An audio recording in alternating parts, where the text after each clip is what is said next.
आप सभी विश्वासियों को यीशु सच्ची आकांक्षा के इस भाग में आप सभी का स्वागत है, जहां सुसमाचार के माध्यम से ईश्वर हमें अनंत जीवन देते हैं। आज का सुसमाचार सन्मति के अध्याय 18 वाक्यांश 12 से 14 से लिया गया है। यीशु ने अपने शिष्यों से कहा, तुम्हारा क्या विचार है? यदि किसी के 100 भेड़ें हों और उनमें एक भी भटक जाए, तो क्या वह उन 99 भेड़ों को पहाड़ी पर छोड़कर उस भटकी हुई को खोजने नहीं जाएगा? और यदि वह उसे पाए, तो मैं विश्वास दिलाता हूँ कि उसे उन 99 की अपेक्षा जो भटकी नहीं थी, उस भेड़ के कारण अधिक आनंद होगा। इसी तरह मेरा स्वर्ग पिता नहीं चाहता कि उन नन्हों में से एक भी खो जाए। प्रभु का वचन है। ईश्वर को धन्यवाद। क्या मैं और आप प्रभु यीशु क्रिस्त को अपने जीवन का चरवाहा मानते हैं? क्रिस्त में प्यारे विश्वासियों, आज के सुसमाचार में हम देखते हैं कि प्रभु यीशु क्रिस्त अपने शिष्यों से विचार विमर्श करते हैं कि किसी एक व्यक्ति की 100 भेड़ें होती है और उसमें से एक भेड़ खो जाती है। प्रभु यीशु क्रिस्त कहते हैं कि वह व्यक्ति उस एक भेड़ के पीछे जाएगा या वह अपनी 99 भेड़ों के पीछे जाएगा। क्रिस्त में प्यारे भाई और बहनों, आज के सुसमाचार में हम भटकी हुई भेड़ के बारे में प्रभु यीशु क्रिस्त से जानते हैं।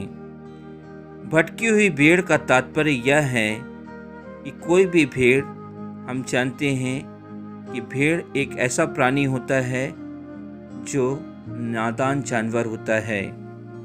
उसका चरवाहा जहाँ जाता है, वह भेड़ें उनके पीछे पीछे चली जाती हैं। वे इतनी नादान होती है कि यदि कोई गुमराह करता है तो वह उनके पीछे चली जाती है। जब यह झुंड में नहीं होती है, तब वह यह नादानी करती है और मूर्खतापूर्वक चारे की खोज में इधर उधर चलकर अपना रास्ता भटक जाती है।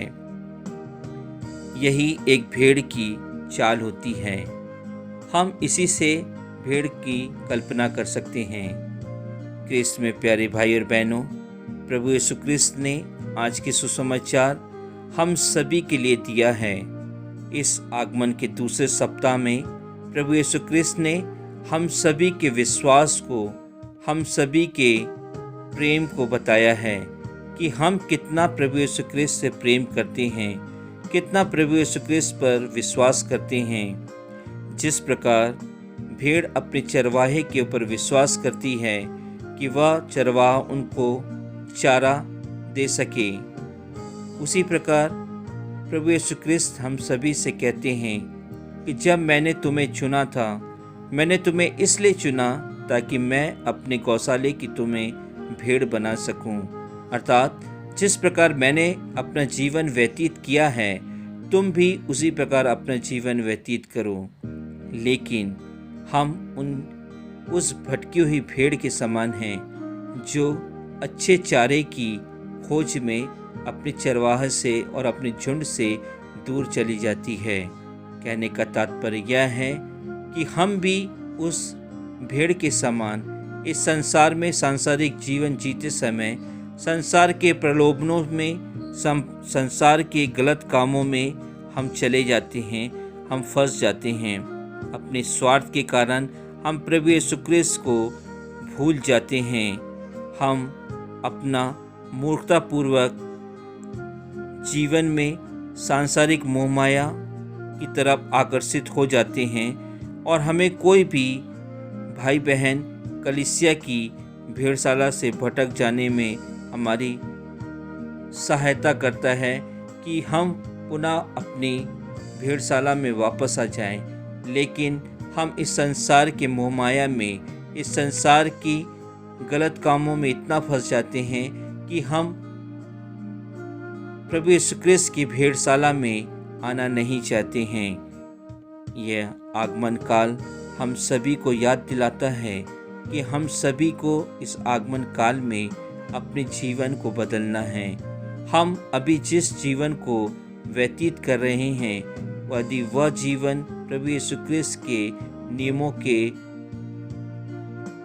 खिलाफ है तो हम सभी को अपना जीवन बदलना है। हमें प्रभु यीशु क्रिस्त के मार्ग पर चलना है। प्रभु यीशु क्रिस्त ने हम सभी को अपने कार्यों के लिए चुना है। क्या मैं और आप उनके कार्यों को भली भांति कर रहे हैं? एक भला गड़ेड़िया होने के नाते प्रभु यीशु क्रिस्त अपनी कलीसिया रूपी भेड़शाला से भटकी हुई भेड़ों को खोज करते हैं, क्योंकि प्रभु यीशु क्रिस्त ने हम सभी को चुना है। और यदि हम उनकी भेड़शाला से दूर चले जाते हैं तो प्रभु यीशु क्रिस्त हमारे पीछे हमको खोजने में लगे रहते हैं। हमें हर प्रकार के मौके देते हैं कि हम अपने जीवन को बदल सकें और प्रभु यीशु क्रिस्त की भेड़शाला में पुनः वापस आ सकें। क्रिस्त में प्यारे भाई और बहनों, प्रभु यीशु क्रिस्त हम सभी से प्यार करते हैं। हम सभी को हर एक दिन हमारे पापों को क्षमा करते हैं और हमें मौका देते रहते हैं ताकि हम अपने कार्यों को बदल सकें।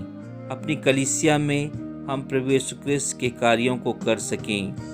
कलीसिया से अलग होकर हम सच्चे शिष्य नहीं बन सकते।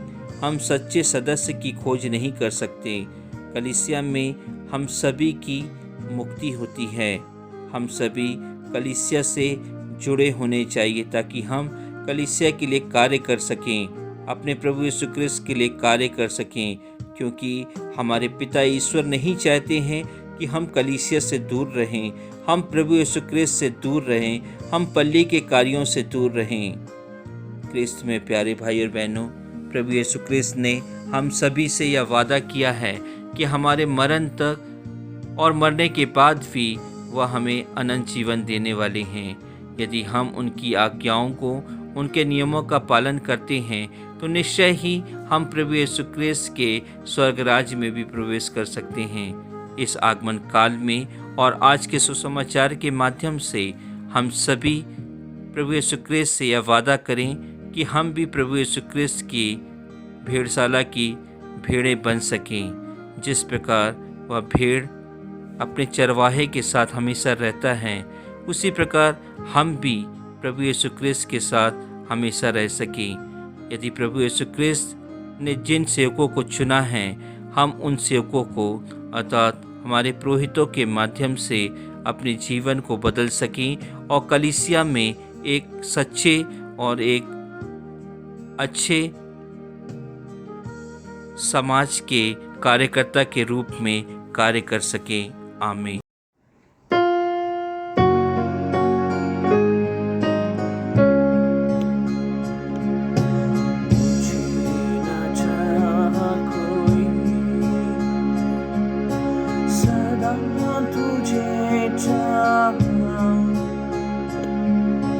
No